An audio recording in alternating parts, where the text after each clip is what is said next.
DSC ద్వారా ఇప్పటికే 16,000 ఉద్యోగాలు ఇచ్చామని ఈ ఉగాదికి జాబ్ క్యాలెండర్ విడుదల చేస్తామని మంత్రి లోకేష్ అసెంబ్లీలో ప్రకటించారు. జాబ్ క్యాలెండర్లో డిఎస్సి పోస్టులు కూడా ఉంటాయని హామీ ఇచ్చారు. గత సంవత్సరంలోనే 16,000 మంది ఉపాధ్యాయుల్ని మనం నియమించడం జరిగింది. ఈ సంవత్సరం ఉగాది నాటికి మెగా జాబ్ క్యాలెండర్ ఇవ్వాలన్న లక్ష్యంతో మేము అందరం పనిచేస్తున్నాం. చెప్తాం చాలా తేలికైంది అధ్యక్ష. వర్టికల్ హారిజాంటల్ రిజర్వేషన్ చేయాల్సిన అవసరం ఉంది. ఇప్పుడు మళ్ళీ జోనల్ రీనోటిఫికేషన్ ప్రెసిడెన్షియల్ ఆర్డర్ వచ్చింది, రీనోటిఫికేషన్ చేయాల్సిన అవసరం ఉంది. మొత్తం అన్ని డిపార్ట్మెంట్లు కలిసికట్టుగా పనిచేస్తున్నాం. ఉగాదికి మళ్ళీ మేము జాబ్ క్యాలెండర్ విడుదల చేస్తాం. దాంట్లో ఉపాధ్యాయుల పోస్టులు కూడా ఉంటాయని. డిఎస్సి ద్వారా ఇప్పటికే 16,000 ఉద్యోగాలు ఇచ్చామని ఈ ఉగాదికి జాబ్ క్యాలెండర్ విడుదల చేస్తామని మంత్రి లోకేష్ అసెంబ్లీలో ప్రకటించారు. జాబ్ క్యాలెండర్లో డిఎస్సి పోస్టులు కూడా ఉంటాయని హామీ ఇచ్చారు.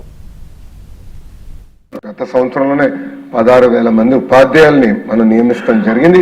ఈ సంవత్సరం ఉగాది నాటికి మెగా జాబ్ క్యాలెండర్ ఇవ్వాలన్న లక్ష్యంతో మేము అందరం పనిచేస్తున్నాం. చెప్తాం చాలా తేలికైంది అధ్యక్ష. వర్టికల్ హారిజాంటల్ రిజర్వేషన్ చేయాల్సిన అవసరం ఉంది. ఇప్పుడు మళ్ళీ జోనల్ రీనోటిఫికేషన్ ప్రెసిడెన్షియల్ ఆర్డర్ వచ్చింది, రీనోటిఫికేషన్ చేయాల్సిన అవసరం ఉంది. మొత్తం అన్ని డిపార్ట్మెంట్లు కలిసికట్టుగా పనిచేస్తున్నాం. ఉగాదికి మళ్ళీ మేము జాబ్ క్యాలెండర్ విడుదల చేస్తాం.